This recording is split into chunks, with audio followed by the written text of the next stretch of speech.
Hello friends, once again welcome back to on YouTube channel RN educational academy. दोस्तों, यहाँ पर आपको CTET exam की तैयारी और specially CTET pedagogy understanding based question and साथ ही साथ हम लेकर के चलेंगे सुपर टेट शिक्षक भर्ती परीक्षा, जो कि अभी तो आपकी भर्ती प्रक्रिया चल रही है 69,000 की। बट आप ये जानते रहिए कि एक मौका और मिलने वाला है हम लोगों को, एक मौका और आएगा, एक भर्ती और आएगी, जल्द ही आएगी।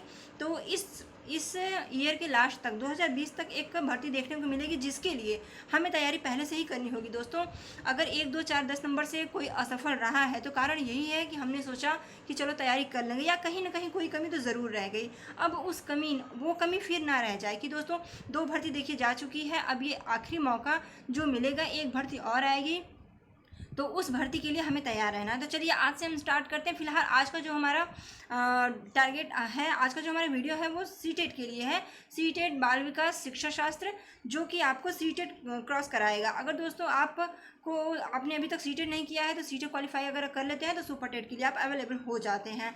और अगर शिक्षक भर्ती की बात करें तो हमारे और भी वीडियोस बन चुके हैं, और अब लगातार आपको शिक्षक भर्ती परीक्षा की भी वीडियोस आपको मिलेंगी, जो कि फैक्ट बेस होते हैं। तो दोस्तों 14 सब्जेक्ट होते हैं, जिसकी स्ट्रेटजी मैं आपको बताऊंगी एक वीडियो के थ्रू कि क्या स्ट्रेटजी होगी और किस तरीके से सभी सब्जेक्ट को हम लेकर के चलेंगे और कर पाएंगे काफ़ी बेहतर। 125 का स्कोर करना ही होगा हर तरीके से हमें। तो उसके लिए हम एक रणनीति बनाएंगे और उस पर हम प्रयास करेंगे, उस पर हम अपना प्रभावशाली तरीके से कैसे काम कर सकते हैं उस पर हम बात करेंगे। तो चलिए आज का हम स्टार्ट करते हैं। फिलहाल सीटेट की बात चल रही है। यहाँ पे सीटेट अभी हमारा 2 महीने में आने वाला है। अगर डिले भी होता है तो भी 1-2 महीने डिले होगा, बट हम तैयारी करते रहेंगे। जो लगातार चलते रहते हैं दोस्तों, वही मंजिल पाते हैं। तो चलिए हम चलते हैं एक प्रयास सफलता की ओर। RN एजुकेशनल अकेडमी में सीटेट की तैयारी करने के लिए टीचिंग एप्टीट्यूड बेस्ड एंड जो शिक्षण अभिक्षमता होती है और बाल केंद्रित शिक्षा होती है, उसको लेकर के देखेंगे आज। दोस्तों, ये जो वीडियो है, ये जो क्वेश्चंस आप देख रहे हैं 1 से लेकर 10 तक कराए जा चुके हैं। आप पिछली वीडियो में जाकर के देखिएगा ज़रूर, और उन क्वेश्चन से आपकी एक स्टैंडिंग बनेगी। अंडरस्टैंडिंग से मतलब है कि आप समझ पाएंगे क्वेश्चन का आंसर कैसे निकाला जाता है, कौन से आंसर को जो है सीटेट जो है एक्सेप्ट करता है कि ये आंसर सही है। तो चलिए स्टार्ट करते हैं। 11th क्वेश्चन से 10th तक आप कर चुके हैं, पिछले वीडियो पे देखिएगा, आई बटन पे आपको हम लिंक प्रोवाइड करा देंगे। चलिए देखते हैं 11th क्वेश्चन। जो 11वां है क्वेश्चन आपका, वो हो जाएगा, एक शिक्षार्थी वस्तुओं को या तो बिल्कुल सही या बिल्कुल गलत के रूप में वर्गीकृत करता है। ठीक है, या तो बिल्कुल सही या बिल्कुल गलत के रूप में वर्गीकृत करता है। आप उसके चिंतन किस वर्ग में रखेंगे? आप उसके चिंतन को किस वर्ग में रखेंगे? नगण्य चिंतन, बहुआयामी चिंतन, जटिल चिंतन, संकल्पनात्मक वर्गीय चिंतन। तो दोस्तों यहाँ पर देखिए, बात कर रही है कि बात हो रहा है बिल्कुल गलत या बिल्कुल सही। बिल्कुल गलत या बिल्कुल सही के रूप में जो होगा दोस्तों, वो चिंतन आपका हो जाएगा नगण्य चिंतन। क्योंकि बिल्कुल सही या बिल्कुल गलत ये फैक्ट हो गया, बिल्कुल उसमें किसी भी तरीके का चिंतन नहीं करना है, रचना नहीं है, सृजनात्मकता की बात नहीं है। नगण्य चिंतन, या तो हाँ या तो ना, इसको हम कहते हैं नगण्य चिंतन। तो बहुआयामी हो जाता है, जिसमें हम कई तरीके से सोच सकते हैं। बहुआयामी चिंतन। कठिन जटिल चिंतन, जो कि बहुत ही कठिन होता है, जिस पर सोचना समझना तार्किक क्षमता लगाना जरूरी होता है। संकल्पनात्मक वर्गीय चिंतन, ये भी एक संकल्पना के थ्रू जो भी कॉन्सेप्ट होता है उस पर करके चिंतन करने की बात होती है। बट बिल्कुल फैक्ट हाँ या ना, नगण्य चिंतन में आ जाएगा। सो राइट आंसर आपका हो जाएगा फर्स्ट, नगण्य चिंतन। आगे बढ़ेंगे, देखेंगे 12th क्वेश्चन। एक परीक्षण में बहुत सारे लोगों से केवल विषम संख्या के प्रश्नों के जवाब देने को कहा गया। बाद में उनसे केवल सम संख्या वाले प्रश्नों का जवाब देने को कहा गया। प्रत्येक व्यक्ति के दोनों अंकों की तुलना करके परीक्षणों की विश्वसनीयता का पता लगाया जा सकता है। तो ये क्या है? जो विश्वसनीयता का पता लगाना है दोस्तों, ये किस प्रकार का है? अर्धविभाजित, समतुल्यता प्रकार, जांच पुनः जांच पद्धति या वैकल्पिक प्रकार। तो दोस्तों देखिए, एक बात आपको बताऊं कि क्वेश्चन में ही हमारे आंसर छुपे होते हैं। क्वेश्चन को अगर आपके पास, देखिए, आंसर को 4 बार पढ़ने से बेहतर है कि क्वेश्चन को 2 बार पढ़ लीजिए। एक बार पढ़ के आप क्वेश्चन को 4 से 5 बार पढ़ें और बात समझ में ही ना आए, तो उससे बेहतर है कि आप क्वेश्चन को 2 बार पढ़िए, 3 बार पढ़िए। अगर वहाँ पे अगर आपको लग रहा है ऐसा कि कुछ थोड़ी सी प्रॉब्लम लग रही है क्वेश्चन में, तो वहाँ पे आप 2 बार तो क्वेश्चन जरूर ही पढ़ें। 2 बार क्वेश्चन पढ़ने पर ही सीटेट का क्वेश्चन समझ में आता है। और आपको ये बता दें कि क्वेश्चन में ही कुछ ऐसे पॉइंट्स होते हैं जो आपको आंसर की तरफ ले जाते हैं। चलिए देखते हैं इस क्वेश्चन में क्या पॉइंट है जो आपको आंसर की तरफ ले जाता है। एक परीक्षण में बहुत सारे लोग, देखिए बहुत सारे लोग हैं, ठीक है, केवल विषम संख्या के बारे में प्रश्न, एक बात हो गई। देने के लिए कहा गया। बाद में उनसे केवल श्रम प्रश्नों के बारे में, एक बार सिर्फ विषम प्रश्न, एक बार सिर्फ सम प्रश्न, केवल सम प्रश्नों के बारे में जवाब देने को कहा गया। प्रत्येक व्यक्ति के दोनों अंकों की तुलना करके, ठीक है, दोनों अंकों की तुलना की गई तो आप सोचेंगे समतुल्यता होगा, और ठीक है आप ऐसे जाते हैं क्वेश्चन पे। बट समझिए, करके परीक्षणों की विश्वसनीयता का पता लगाया जा सकता है। तो ये जो विश्वसनीयता का पता लगाया जाएगा, ये कैसे, ये बात आपको डिफाइन तो कर रहा है दोस्तों कि एक बार सम और एक बार विषम, तो ये क्या हो गया, अर्ध विभाजित हुआ ना, आधा आधा विभाजित किया गया ना, तो अर्ध विभाजित आपका राइट आंसर हो जाएगा। इसी तरीके से क्वेश्चन में आंसर छुपे होते हैं, उन्हें समझने की कोशिश कीजिएगा। समतुल्यता का मतलब हो गया समान समान, लेकिन वहाँ पे क्या किया गया है कि एक बार सम दिया गया कि आप सम संख्याओं के बारे में केवल विषम संख्या के बारे में और जवाब दीजिए, उसके बाद केवल सम संख्या के बारे में, तो अर्ध विभाजित ये बात हुई। ठीक है, आई होप आप समझ पाए होंगे। आगे बढ़ेंगे हम। अगला क्वेश्चन है 13। जब शिक्षक शिक्षार्थी से पूछता है कि वह अपने माता पिता से झूठ बोलता है, तो शिक्षक द्वारा पूछा गया यह प्रश्न है, नियंत्रित है, आलोचनात्मक है, छलात्मक है या अप्रासंगिक है। दोस्तों, एक शिक्षक, जब शिक्षक शिक्षार्थी से पूछता है, एक टीचर का ये बनता है कि नहीं, एक टीचर जो है उसका ये उत्तरदायित्व बनता है, कर्तव्य बनता है कि एक बच्चे को बताए झूठ सच, मतलब झूठ नहीं बोलना चाहिए, हमेशा सही बोलना चाहिए। तो वो सच बोल रहा है या झूठ बोल रहा है, इसका पता भी लगाना, बात करके हम किसी भी थ्रू से पहुंच सकते हैं वहाँ तक। तो जब शिक्षक शिक्षार्थी से पूछता है क्या वह अपने माता पिता से झूठ बोलता है, तो शिक्षक जो ये क्वेश्चन कर रहा है कि क्या वह माता पिता से झूठ बोलना है, ये क्या है, नियंत्रित है, आलोचनात्मक है, छलात्मक है, अप्रासंगिक है। अगर शिक्षक पूछता है तो क्या वो आलोचना कर रहा है बच्चे की? बिल्कुल भी नहीं, आलोचना पे आप नहीं जाएंगे। बच्चे की आलोचना करने के लिए शिक्षक ने यह क्वेश्चन नहीं किया है, बल्कि छलात्मक, क्या छल करने के लिए? जी नहीं, ये भी नहीं है। अप्रासंगिक, क्या यह नहीं पूछना चाहिए, क्या यह अप्रासंगिक है? आप बताइए। आप एज अ टीचर, आप एक हमेशा यही सोचा कीजिए कि हम एज अ टीचर किसी विद्यार्थी से कुछ पूछेंगे तो क्या इसको हम किस तरीके से आंकेंगे। तो दोस्तों, ये नियंत्रण में है। आपको ये कर्तव्य बनता है कि आप बच्चे से पूछें और ये बताएं कि नहीं, हमें अपने माता पिता से, अपने स्वजनों से, अपने बड़ों से, किसी से भी कोई बात छुपानी नहीं है, झूठ नहीं बोलना है। तो इसे हम नियंत्रित कहेंगे, अर्थात ये नियंत्रण में है, शिक्षक के नियंत्रण में है कि वो बच्चों को ये सब कुछ समझाए कि कैसे व्यवहार क्या है, माता पिता से हमें झूठ नहीं बोलना है। ठीक है, तो ये नियंत्रण के अंतर्गत आएगा, आपका हो जाएगा आंसर फर्स्ट, नियंत्रित। आगे है 14th क्वेश्चन। पाठ्य पुस्तकों के विषय में कौन सा कथन अनुचित होगा? कौन सा कथन अनुचित होगा पाठ्य पुस्तकों के विषय में? पहला है, पाठ्य पुस्तकों की सहायता से निश्चित समय में विभिन्न विषयों का ज्ञान प्राप्त किया जा सकता है। जी बिल्कुल, एक निश्चित समय में अगर हमारे पास पाठ्य पुस्तक है, कोई भी एक साधन है, यूट्यूब का साधन है, कोई बेहतर समझाने वाला है, किताबें हैं, तो हम अपने किसी भी लक्ष्य को एक मेहनत से, एक स्ट्रैटेजी के थ्रू और किसी मदद के थ्रू हम पूरी तरीके से उसको हम कर सकते हैं पूरा। पाठ्य पुस्तकों की सहायता से विद्यार्थी कक्षा में सुनी हुई बातों को घर पर भी समझ सकता है तथा पुनरावृत्ति का कार्य आसानी से कर सकता है। देखिए, ये भी बिल्कुल सही है। पूछ क्या रहा है? अनुचित होगा। दोस्तों नहीं, असत्य या अनुचित कुछ भी आए तो उसको आप इस तरीके से सर्कल जरूर कर लें। तो अनुचित होगा पूछ रहा है। अब अनुचित क्या होगा? पाठ्य पुस्तकों की सहायता से विद्यार्थी कक्षा में सुनी हुई बातों पर घर पर भी समझ सकता है। बिल्कुल समझ सकता है। पुनरावृत्ति कार्य आसानी से कर सकता है। जी हाँ, बिल्कुल कर सकता है। तो ये आपका ये भी पहला भी सही है, दूसरा भी सही है। थर्ड एंड फोर्थ ऑप्शन देखते हैं कि अनुचित उसमें से क्या होगा। ठीक है, तो आप हम चलते हैं, आपको नेक्स्ट स्लाइड पे ले चलते हैं। यहाँ पे आपको मिलेंगे आपके क्वेश्चन। ओके, ये देखिए आपका नेक्स्ट ऑप्शन, पाठ्य पुस्तकों से प्राप्त ज्ञान पूर्ण रूप से व्यवहारिक होता है अतः उसकी अत्यधिक उपयोगिता है। और फोर्थ है आपका, अधिकांश यह पाया जाता है कि पाठ्य पुस्तकों का प्रयोग विद्यार्थी में रटने की प्रवृत्ति को बढ़ाता है। बिल्कुल। देखिए दोस्तों, अब आप यहाँ चले जाएंगे, अनुचित है, यहाँ चले जाएंगे आपकी अधिकांश रटने की प्रवृत्ति को बढ़ाता है। तो यहाँ पे देखिए 14th क्वेश्चन जो है, यहाँ पर 14th क्वेश्चन क्या कह रहा है कि अधिकांश यह पाया जाता है। अनुचित क्या है? देखिए, रटने की प्रवृत्ति को बढ़ाता है, ये सही बात है, अनुचित नहीं है। किताबें हमें क्या कहती हैं? हम देखिए, अगर आप ही ये करें कि आप मेरी बात को समझने की बजाय अगर आप ये सोचें कि 14वें का ये सही होगा, 15वें का ये वाला सही होगा, ये क्वेश्चन जब आएगा तो हम ये उत्तर लगाएंगे, इसका थर्ड वाला सही था, थर्ड में ये ऑप्शन में ये शब्द लिखे हुए थे। दोस्तों, इस तरीके से क्वालिफाई नहीं हो पाएंगे आप। सॉरी, बट ये कहना पड़ेगा मुझे, क्योंकि मैं अगर जिम्मा ले रही हूँ आप लोगों को ये समझाने का कि नहीं आप कर सकते हैं, तो इस तरीके से आप बिल्कुल भी नहीं करेंगे। तो इस तरीके से आप बिल्कुल भी नहीं करेंगे कि हम क्वेश्चन की फॉर्म को रट लें। तो यहाँ पे आपको करना क्या है, यहाँ पे आपको करना क्या है कि आपको समझना है कि किस तरीके से आंसर आता है, किस चीज़ को, किस आंसर को एक्सेप्ट किया जाता है, बातें क्या हैं, किन बातों को हम समझेंगे कि ये बातें जो है सही होती हैं।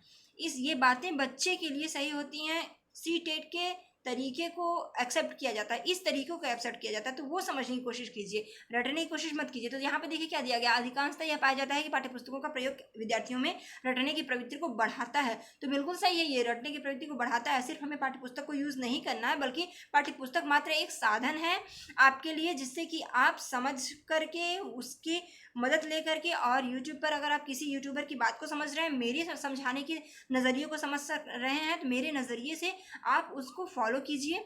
किताब एक साधन है, उसका आप सहारा लीजिए, ना कि उसके क्वेश्चंस को, आंसर को रटिए, रटना नहीं है। तो अनुचित की बात करें तो अनुचित आपका थर्ड ऑप्शन हो जाएगा, पाठ्यपुस्तकों से प्राप्त ज्ञान जो होता है पूर्ण रूप से व्यवहारिक होता है, अतः उसकी अत्यधिक उपयोगिता। अब बताइए, पाठ्यपुस्तकों से हमें व्यवहारिक ज्ञान कहाँ मिलता है? व्यवहारिक ज्ञान व्यवहार के थ्रू, हमारे समाज में सोशलाइजेशन के थ्रू मिलता है।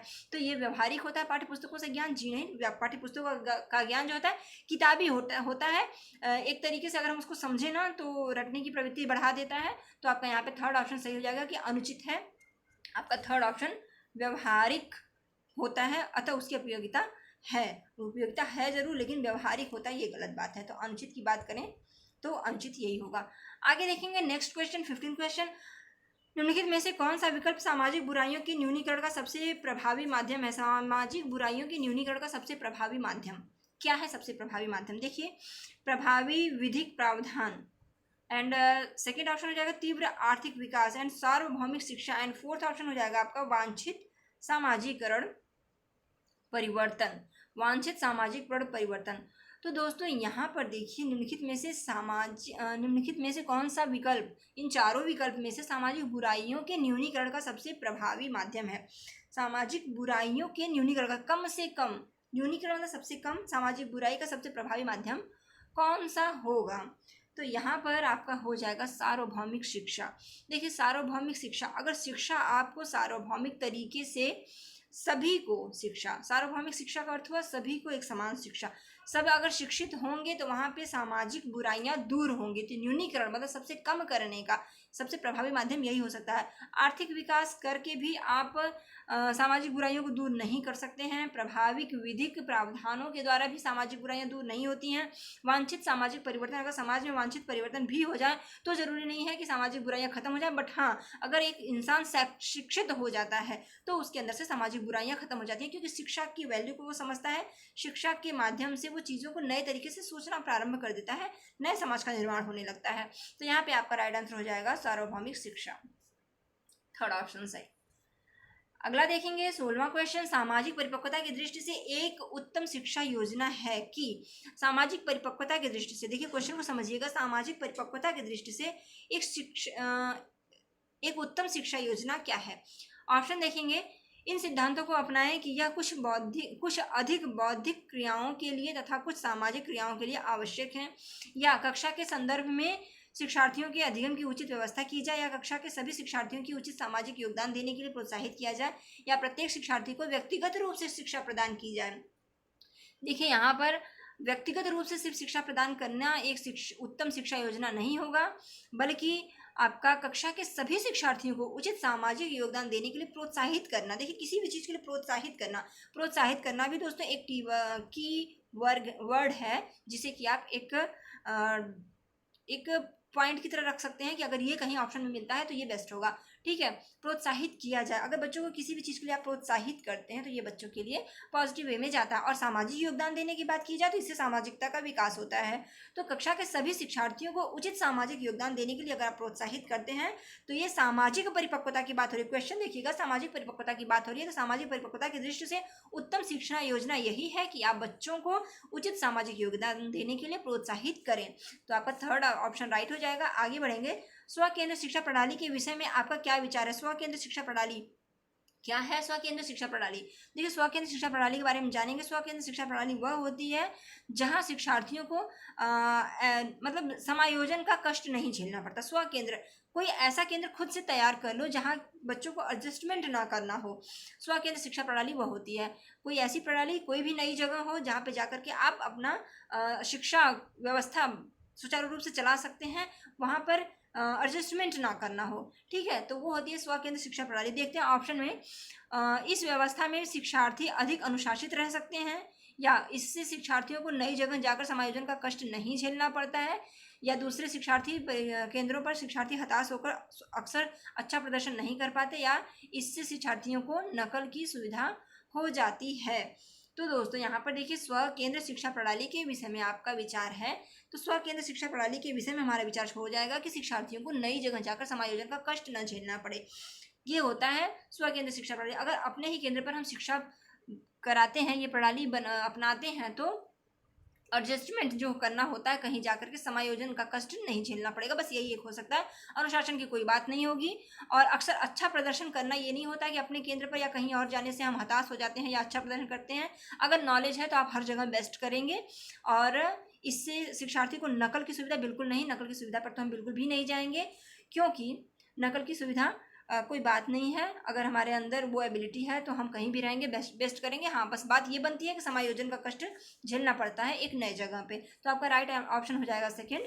आगे बढ़ेंगे। आई होप आप समझ पा रहे होंगे क्वेश्चन की फॉर्म को और समझाने के तरीके को। तो 18th क्वेश्चन है आपका 18वां। कक्षा में प्रजातांत्रिक पर्यावरण की प्रमुख भूमिका है। प्रजातांत्रिक पर्यावरण की प्रमुख भूमिका देखिए क्या है, शिक्षार्थियों के बहुमुखी व्यक्तित्व का विकास। बिल्कुल, बहुमुखी व्यक्तित्व का विकास सबसे बेस्ट ऑप्शन होता है कहीं अगर है तो, लेकिन आप देख लेंगे चारों ऑप्शन में क्या कुछ और इससे बेहतर हमें मिल सकता है। दूसरा है शिक्षार्थियों में अपेक्षाकृत अभिवृत्तियों का विकास। देखिए, अभिवृत्तियों का विकास बेहतर है, लेकिन अपेक्षाकृत मतलब एक संकुचित कर दिया गया।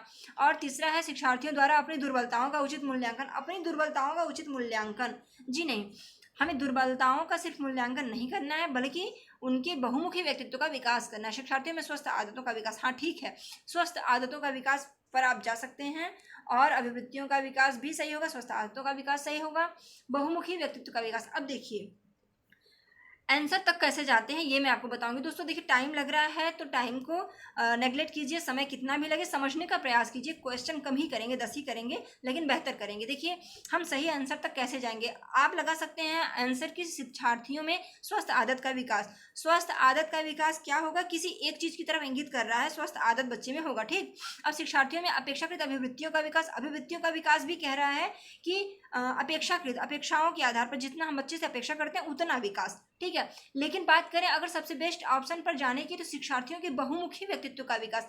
अब बहुमुखी व्यक्तित्व के विकास में क्या अपेक्षाकृत अभिवृत्तियां नहीं आ गई, या विद्यार्थियों का स्वस्थ आदत नहीं आ गया। बहुमुखी की बात करें अगर हम, तो बहुमुखी बात में उनकी दुर्बलताओं का मूल्यांकन भी आ गया, अपेक्षाकृत अभिवृत्तियों का विकास भी आ गया, और स्वस्थ आदतों का विकास भी आ गया। इनमें सब कुछ आ गया। तो एक ब्रॉड आंसर जहाँ पे होता है ना, वहां पर हम जाएंगे कि विस्तृत बच्चे के बारे में हम सोचेंगे, तो शिक्षार्थियों का बहुमुखी व्यक्तित्व का विकास सबसे बेस्ट होगा, और आप वहां पे जाएंगे, राइट आंसर हो जाएगा आपका फर्स्ट। आगे बढ़ेंगे। 19वां क्वेश्चन है, एक सार्वजनिक क्षमता है क्या, मतलब फिल इन द ब्लैंक्स है। एक सार्वजनिक क्षमता है जिसके सहारे बालक उद्देश्यपूर्ण क्रिया करता है, विवेकशील चिंतन करता है, तथा वातावरण के साथ प्रभावी ढंग से समायोजन करता है। तो यहाँ पे बताइए कि क्या एक ऐसी क्षमता है, वो ऐसी कौन सी क्षमता है जिसके सहारे एक बच्चा जो है उद्देश्यपूर्ण क्रिया कर सकता है, विवेकशील चिंतन कर सकता है, वातावरण के साथ प्रभावी समायोजन कर सकता है। क्या बुद्धि होगा, मानसिक क्षमता होगी, या अनुशासन होगा, निर्देशन होगा। तो देखिए, निर्देशन, अनुशासन और मानसिक मंदता। मानसिक मंदता तो बिल्कुल भी नहीं होगा, क्योंकि अनुशील विवेकशील चिंतन की बात है, तो मानसिक मंदता नहीं होगा। अब अनुशासन की बात भी नहीं होगी यहाँ पर। निर्देशन तो एक शिक्षक देता है आपको डायरेक्शन। बात है यहाँ पे, देखिए सबसे बेस्ट हो जाएगा बुद्धि। First option is the right answer. बुद्धि एक सार्वजनिक क्षमता के सहारे, बुद्धि के सहारे, बुद्धि एक सार्वजनिक क्षमता, ऐसी क्षमता है बुद्धि जिसके सहारे बालक या कोई भी व्यक्ति क्या कुछ नहीं कर सकता, सब कुछ कर सकता है, अर्थात विवेकशील चिंतन भी कर सकता है, उद्देश्यपूर्ण क्रिया भी कर सकता है। सबसे प्रभावी हो जाएगा आपका पहला ऑप्शन बुद्धि। आगे बढ़ेंगे। स्किनर के अनुसार सीखने में प्रतिवादी अनुक्रिया वह अनुक्रिया है जो स्किनर के अनुसार तो प्रतिवादी अनुक्रिया वह अनुक्रिया है जो स्पष्ट उद्दीपन द्वारा उत्पन्न होती है, अस्पष्ट उद्दीपन द्वारा उत्पन्न होती है, ऐच्छिक स्वरूप वाले उद्दीपन द्वारा उत्पन्न होती है और इन सभी द्वारा उत्पन्न होती है। तो दोस्तों यहाँ पर देखिए स्किनर की बात हो रही है। स्किनर के अनुसार सीखने में प्रतिवादी अनुक्रिया जो होती है वो स्पष्ट उद्दीपन द्वारा उत्पन्न होती है। उद्दीपन स्पष्ट होगा तभी अनुक्रिया होगी। ये स्किनर का कहना है कि उद्दीपन स्पष्ट होगा, देखिए तभी अनुक्रिया होगी। तो यहाँ पे आपका फर्स्ट आंसर ही सही हो जाएगा। अस्पष्ट उद्दीपन से नहीं होता। उद्दीपन जो है, जो अट्रैक्ट करता है, उद्दीपक को जो बढ़ाता है, उद्दीपन वो स्पष्ट होना चाहिए, साफ होना चाहिए कि हाँ ये चीज़ उद्दीपन है। जैसे हमारे सामने है सीटेट का एग्जाम, अगर हमारे सामने उद्दीपन स्पष्ट है कि ये हमें करना है, क्यों करना है, रीज़न स्पष्ट है, कारण स्पष्ट है, तो हमारी जो प्रतिक्रिया होगी, जो हमारी अनुक्रिया होगी उसके प्रति जो करने की, वो और भी प्रभावी होगी। तो यहाँ पे स्पष्ट उद्दीपन सही हो जाएगा आपका फर्स्ट आंसर। आगे बढ़ेंगे। शिक्षक के मानसिक स्वास्थ्य का अध्ययन करना आवश्यक है। शिक्षक के मानसिक स्वास्थ्य का अध्ययन करना आवश्यक क्यों है?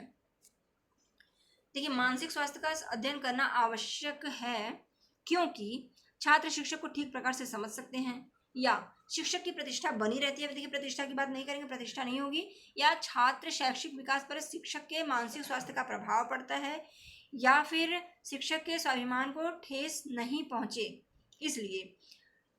तो यहाँ पर दोस्तों देखिए शिक्षक के स्वाभिमान को ठेस पहुंचने की बात तो कुछ होती नहीं है। हम यहाँ पे शिक्षकों बच्चों को पढ़ाने की बात करते हैं, शिक्षा पहुंचाने की बात करते हैं।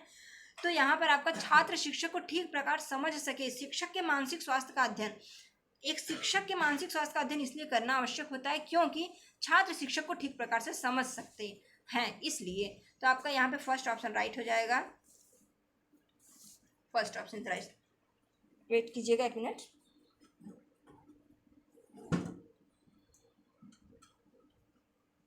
ओके, तो यहाँ चलेंगे हम। प्रतिभावान लड़की, अगला क्वेश्चन है। पहला हमने बता दिया, फर्स्ट आंसर होगा 21 का। एंड 22 को देखेंगे। प्रतिभावान लड़की घर में बैठना कम पसंद करती है तथा अधिक क्रियाशील तथा झगड़ालू होती है, यह कथन है। तो यह कथन किसका है? ट्रो का है, स्किनर का है, हीली का है, वुडवर्थ का है। तो दोस्तों ये कथन ट्रो का है। इसमें कुछ करना ही नहीं है, बस आपको बताना है कि ये कथन किसका है। तो कुछ कोटेशंस होते हैं, कुछ कथन होते हैं जो कि जिसने कहा है, जिसके कथन है, ये हमें याद करना ही करना है कि ये इनके कथन है। तो ये ट्रो का कथन है, प्रतिभावान लड़की घर में बैठना कम पसंद करती है तथा अधिक क्रियाशील तथा झगड़ालू होती है, यह कथन ट्रो का है। दोस्तों कमेंट कीजिएगा इस पर कि क्या ये सही है। आपके कमेंट, आपके विचार क्या है कि प्रतिभावान लड़की घर में बैठना कम पसंद करती है तथा क्रियाशील लड़कियां झगड़ालू होती हैं। दोस्तों कोई भी बात होती है या कोई भी मुद्दा होता है तो उस पर अपनी बातों को रखना एक शिक्षा की एक प्रक्रिया है कि अगर हम देखिए किसी के गलत करने से ज़्यादा बुरा होता है गलतियों को या कुछ गलत होते हुए सहना। तो वहाँ पर अपनी बात रखना कोई ज़रूरी है, बात रखनी चाहिए। बट कुछ लोग बात रखने को झगड़ालू समझ लेते हैं। फिलहाल इस मैटर को यहीं पे ख़त्म करते हैं और बात यहाँ पे है सिर्फ कथन की। तो कथन कौन सा किसका है? तो ये कथन जो है ट्रो महोदय का है। तो ये हो जाएगा आपका राइट आंसर फर्स्ट। आगे बढ़ेंगे। नेक्स्ट क्वेश्चन क्या है? मोस्ट इंपॉर्टेंट कथन ये भी है। निम्नलिखित में से किसने कहा है विकास परिवर्तन श्रृंखला की वह अवस्था है जिसमें परिवर्तन श्रृंखला की वह अवस्था है जिसमें बालक भ्रूणावस्था से लेकर प्रौढ़ावस्था तक गुजरता है। विकास कहलाता है किसका है? हरलॉक, जेम्स ड्रेवर, मुनरो, इनमें से कोई नहीं। तो ये मुनरो का कथन है दोस्तों। 23 ये मुनरो का कथन है। 100% गुड, ये मुनरो का कथन है। कथन याद करना है, याद कर लीजिएगा, मोस्ट इंपॉर्टेंट है। स्क्रीनशॉट ले लीजिए या फिर नोट कर लीजिए। निम्नलिखित में से किसने कहा विकास परिवर्तन श्रृंखला की वह अवस्था है जिसमें बालक भ्रूणावस्था से लेकर प्रौढ़ावस्था तक गुजरता है, विकास कहलाता है मुनरो की अवस्था। आगे बढ़ेंगे। समावेशी शिक्षा प्रक्रिया में अनुकूलन किया जाता है। समावेशी शिक्षा प्रक्रिया में अनुकूलन किया जाता है। किसका अनुकूलन किया जाता है? क्या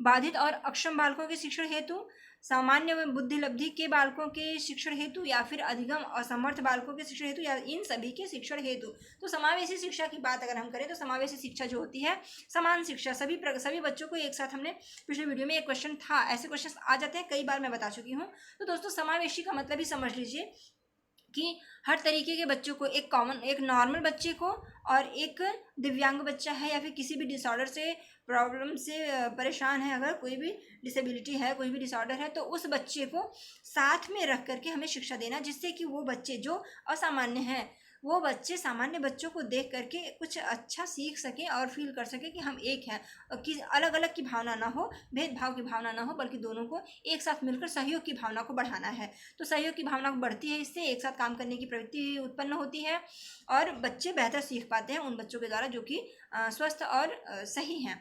तो यहाँ पर हो जाएगा आपका समावेशी शिक्षा जो होती है इन सभी के शिक्षण हेतु, मतलब सामान्य बच्चे हों या बाधित और अक्षम बच्चे हों या असमर्थ अधिगम असमर्थ बच्चे हों, इन सभी को एक साथ हमें लेकर चलना है, प्रक्रिया में अनुकूलन किया जाता है समावेशी शिक्षा में। Right answer is the fourth option, इन सभी के हेतु। ठीक है, आगे बढ़ेंगे। जब शिक्षार्थी अपने विशेष प्रशिक्षण एवं बुद्धि के फलस्वरूप किसी विशेष क्षेत्र में ज्ञान अर्जित करने का दावा करता है, तब उसके इस दावे की जांच की जाती है उपलब्धि परीक्षण द्वारा, या फिर वस्तुनिष्ठ प्रश्नों द्वारा, या फिर निबंधात्मक प्रश्नों द्वारा, या खुली किताब परीक्षण द्वारा। तो दोस्तों, जब शिक्षार्थी अपने विशेष प्रशिक्षण एवं बुद्धि के फलस्वरूप, देखिए ये क्वेश्चंस जो है प्रीवियस ईयर पेपर में भी मिल चुके हैं, मैंने एक बार कराया भी, आपने ध्यान दिया होगा। तो कुछ क्वेश्चंस बार बार आते हैं रिपीटेड, तो ध्यान दीजिएगा, ये क्वेश्चंस आपको बार बार मिल सकते हैं। तो ये क्वेश्चन कराया भी जा चुका है मेरे एक वीडियो में। अगर आपने मेरे सारी वीडियोस को देखे होंगे, प्लेलिस्ट में जाकर के आप देखेंगे मेरे साइकोलॉजी की वीडियोस, तो आपकी काफ़ी अच्छी अंडरस्टैंडिंग बनेगी। तो देखिएगा जरूर दोस्तों। चलिए फिलहाल हम इस क्वेश्चन को देखते हैं। इसमें क्या है, देखिए, प्रशिक्षण और बुद्धि के फलस्वरूप, जब विद्यार्थी अपने प्रशिक्षण और बुद्धि के फलस्वरूप किसी विशेष ज्ञान अर्जित कर क्षेत्र में ज्ञान अर्जित करने का दावा करता है। तो देखिए, जब किसी विशेष क्षेत्र में ज्ञान अर्जित करने का दावा इंसान कर रहा है कि इस क्षेत्र में मुझे विशेष है ज्ञान है, तो आप उसकी जांच कैसे करेंगे? वस्तुनिष्ठ प्रश्नों द्वारा नहीं, बल्कि निबंधात्मक प्रश्न भी नहीं होंगे, खुली किताब परीक्षण भी नहीं होगा, उपलब्धि परीक्षण, जो भी आपकी अचीवमेंट है उसका हम परीक्षण करेंगे कि आपका अचीवमेंट जो है उसका परीक्षण करने से ये 100% श्योर हो पाएगा कि आप जिसका दावा कर रहे हैं वो सही है। तो यहाँ पे आपका हो जाएगा राइट आंसर, बिल्कुल समय न गवाते हुए उपलब्धि परीक्षण द्वारा। आगे बढ़ेंगे, देखेंगे खेल का यह भाग भी है कि वे, खेल का एक भाग यह भी है कि वे, क्या है खेल का एक भाग, कि वे बालकों को विद्यालय के खाली घंटे में अनुशासित रखते हैं, नहीं। बालकों को घर से बाहर रखते हैं, जी नहीं, ये भी नहीं है। अवकाश के उत्तम प्रयोग को प्रोन्नत करते हैं, नहीं, विद्यालय का नाम रोशन करते हैं। खेल का एक लाभ, अच्छा सॉरी, भाग नहीं, लाभ, खेल का एक लाभ यह भी है कि वे, खेल का लाभ क्या है? खेल का लाभ यह भी है कि बच्चे को अनुशासित रखते हैं, या बालकों को घर से बाहर रखते हैं, या अवकाश के काल को उत्तम प्रयोग में उत्पन्न, जी हाँ बिल्कुल। देखिए, लाभ की बात कर रहा है। खेल, खेल में क्या होता है? खेल से हम बच्चों को, खेल खेल में हम शिक्षा प्रदान करते हैं, खेल से बच्चों को इंटरेस्ट बढ़ाया जाता है, बच्चे के उबर को कम की जाती है, और प्रयास किया जाता है खेल खेल में बच्चों की इस प्रकार शिक्षा दी जाए कि खेल भी लें बच्चे और उन्हें शिक्षा भी मिल जाए। बात कर रहे हैं अगर हम एक लाभ की, तो अवकाश का जो समय होता है, छुट्टी का जो समय होता है, ऐसे समय में बच्चे खेलते हैं, तो उत्तम उपयोग प्रोन्नत करते हैं, मतलब उस चीज़ का हम अच्छे से यूज़ कर सकते हैं। यही मैंने बताया ना कि छुट्टी के समय में भी बच्चे जो खेल रहे हैं उसको भी आप इस तरीके के खेल को खिलाने का प्रयास कीजिए, ऐसे आइडियाज़ बनाइए कि उस खेल के द्वारा भी बच्चे कुछ सीखें। सहयोग की भावना तो बच्चों में होती है, प्लस उसमें बच्चों की शारीरिक क्षमता बढ़ती है, शारीरिक पुष्टि बढ़ती है। साथ ही साथ उन्हें कुछ ना कुछ ऐसा गेम कराया जाए जिससे कि बच्चे मतलब उनका मानसिक विकास हो। बच्चे को कुछ किसी टॉपिक के थ्रू कराइए जिससे कि बच्चे सीख सकें कि हाँ, उसमें खेल खेल में बच्चों की पढ़ाई भी हो जाए। तो यही लाभ है कि आप उत्तम प्रयोग को प्रोन्नत करते हैं, किसी भी उत्तम उपयोग को प्रोन्नत करते हैं, उपयोग कर पाते हैं उस अवकाश के समय का। राइट आंसर आपका हो जाएगा थर्ड, अवकाश के काल के समय का उत्तम उपयोग को प्रोन्नत करना। पढ़ने की अक्षमता कहलाती है। देखिए, पढ़ने की अक्षमता की बात करें तो डिसलेक्सिया, अग्रेफिया, डिस्फेजिया, अफेजिया। दोस्तों, मैंने पूरा एक वीडियो ही बना दिया है dyslexia, dysgraphia, aphasia, dysphagia, dyscalculia, और डिस्कैलकुलिया के 4 पार्ट हैं, वर्बल डिस्कैलकुलिया और विजुअल डिस्कैलकुलिया, क्या जो हैं वो सभी आपको मिलेंगे। आप डिस्क्रिप्शन में हम आपको लिंक दे देंगे। आपको आई बटन पे मैं अभी लिंक प्रोवाइड करा रही हूँ, जहाँ पर कि आप देखिएगा, ये लास्ट क्वेश्चन है, आप देखिएगा ज़रूर। 30 क्वेश्चन हम करा रहे हैं, तो वहाँ पे आपको 100% आप पूरी तरीके से समझ पाएंगे, कहीं से कोई क्वेश्चन आपका जाने वाला नहीं है। तो पढ़ने की अक्षमता को देखिए, डिसलेक्सिया कहते हैं, पठन विकार जो होता है डिसलेक्सिया होता है। और लेखन की क्षमता अग्रेफिया या डिस्ग्राफिया कही जाती है। अफेजिया, डिस्फेजिया, ये सब कुछ आपको वहाँ पे मिलेगा, तो देखिएगा जरूर, आई बटन पे आपको हम लिंक प्रोवाइड करा रहे हैं। आगे बढ़ते हैं। बुद्धि का प्रकार नहीं है, बुद्धि का प्रकार नहीं है, क्या नहीं है बुद्धि का प्रकार? नेक्स्ट, चलिए देखते हैं, बुद्धि का प्रकार नहीं है क्वेश्चन था हमारा, मानसिक बुद्धि, मूर्त बुद्धि, अमूर्त बुद्धि और सामाजिक बुद्धि। तो दोस्तों बुद्धि का प्रकार क्या नहीं है? मानसिक बुद्धि बुद्धि का प्रकार है, मूर्त बुद्धि है, अमूर्त बुद्धि, सामाजिक बुद्धि। देखिए मूर्त बुद्धि का मतलब ऐसी बुद्धि जिसका कि एक स्वरूप हो, मानसिक बुद्धि मस्तिष्क की बुद्धि, सामाजिक बुद्धि समाज में सोशलाइजेशन को किस प्रकार से करना है, सामाजिक बुद्धि। अमूर्त बुद्धि मतलब काल्पनिक बुद्धि हो गई। तो बुद्धि का एक प्रकार नहीं है पूछा गया था ना, तो आपका यहाँ पे हो जाएगा अमूर्त बुद्धि। Right answer is the third, अमूर्त बुद्धि। निम्न में से अधिगम के संबंध में सही है, अधिगम के संबंध में क्या सही है? दोस्तों अधिगम के संबंध में सही की बात करें, अधिगम क्या है पहले ये जानिए। अधिगम जो होता है सीखना होता है, लर्निंग प्रोसेस होता है। तो सही क्या हो सकता है इसमें? अधिगम सार्वभौमिक है और जीवन भर चलता है। अधिगम विकास एवं परिवर्तन दोनों है। अधिगम उद्देश्यपूर्ण, अधिगम उद्देश्य 28 क्वेश्चन था ना फर्स्ट, सॉरी क्वेश्चन पूछा क्या था, एक मिनट बैक करते हैं। बुद्धि का प्रकार नहीं है पूछा गया था, तो बुद्धि का प्रकार नहीं है। और ऑप्शंस क्या थे हमारे? बुद्धि का प्रकार नहीं है मानसिक बुद्धि और मूर्त बुद्धि, अमूर्त बुद्धि, सामाजिक बुद्धि। तो बुद्धि का प्रकार नहीं है, तो यहाँ पे दोस्तों सॉरी, यहाँ पे फर्स्ट आंसर हो जाएगा राइट। मानसिक बुद्धि बुद्धि का प्रकार नहीं है, मानसिक बुद्धि बुद्धि का प्रकार नहीं है, फर्स्ट आंसर राइट हो जाएगा। आगे होगा निम्न में से अधिगम के संबंध में सही है। अधिगम के संबंध में देखिए, अधिगम जो होता है सार्वभौमिक और जीवन भर चलने वाली प्रक्रिया। जी हाँ दोस्तों, सीखता है इंसान, अधिगम में सीखना, सीखता है इंसान, जीवन भर चलने वाली प्रक्रिया। सीखना क्या होता है? जीवन भर चलने वाली प्रक्रिया होती है। अधिगम विकास एवं परिवर्तन दोनों है। जी हाँ, अधिगम से विकास होता है और परिवर्तन भी आता है। अगर हमने सीख रहे हैं हम कोई चीज़, तो हमारे अंदर डेवलपमेंट होता है, हम कुछ सीखते हैं, समझते हैं, ज्ञान बढ़ता है, तो विकास होता है, विकास और परिवर्तन भी होता है। अधिगम उद्देश्यपूर्ण एक सक्रिय होता है। जी हाँ, अधिगम का उद्देश्य तो होता ही है, हम आज सीख रहे हैं, सीटेट की चीज़ें को पढ़ रहे हैं, उद्देश्य क्या है? शिक्षक बनना और शिक्षा की प्रक्रिया का प्रसार प्रचार करना। तो ये हमारा उद्देश्य है, तो बिल्कुल उद्देश्यपूर्ण भी है। तो यहाँ पे आपका राइट आंसर हो जाएगा ये सभी, अर्थात ये तीनों ऑप्शन जो हो जाते हैं आपके पॉजिटिव वे में जाते हैं, तो ये सभी सही हो जाएगा।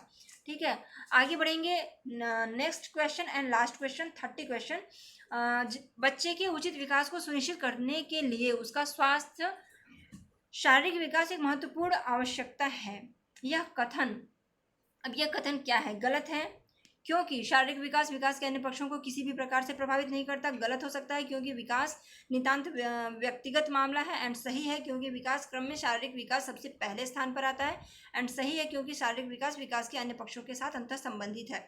देखिए अब यहाँ पर बच्चे के उचित विकास को सुनिश्चित करने के लिए उसका स्वस्थ शारीरिक विकास महत्वपूर्ण आवश्यकता है। बिल्कुल आवश्यकता, ये महत्वपूर्ण है, इसलिए यहाँ पर हम गलत है, गलत है, ये जो दो ऑप्शन दिया गया है गलत है, गलत है, इसको तो हम क्रॉस कर देंगे कि गलत है, क्योंकि ये सही है, गलत तो होगा नहीं।